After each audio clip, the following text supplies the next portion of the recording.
Hey guys, welcome to our channel. Today we have a very exciting video lined up for you all. What are we going to do?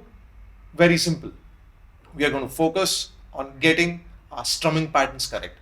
If you have just started playing the guitar and if you're wondering how to go about it, how to connect all your chords, how to make them sound good, your first approach has to be tightening your strumming pattern. So let's get on with it and let's try our first strumming pattern.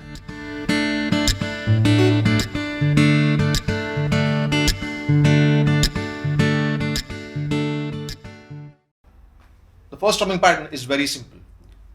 What you have to do is feel a steady pulse or count 4 out aloud or in your mind. Just keep a pulse, keep counting. 1, 2, 3, 4.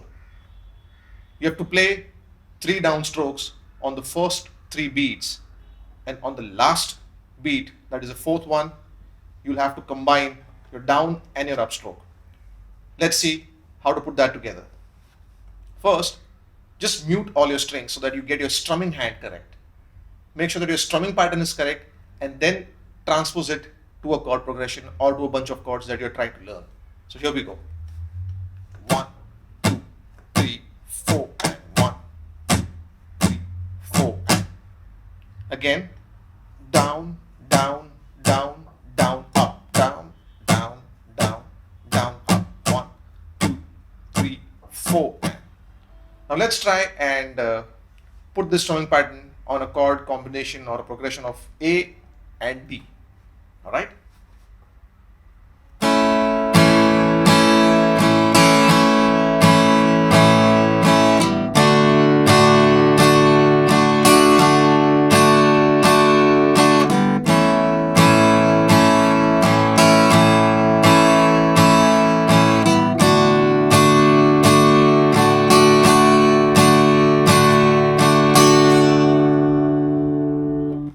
That's simple, right? So just make sure that you don't rush into it. Be very patient. Work on your transitions. Go slow and try and count. Try and count out aloud so that you do not fumble while you're playing. So take some time. Make sure that your hands are steady with this strumming pattern. And once you're done with this, you can come back and start with the second strumming pattern.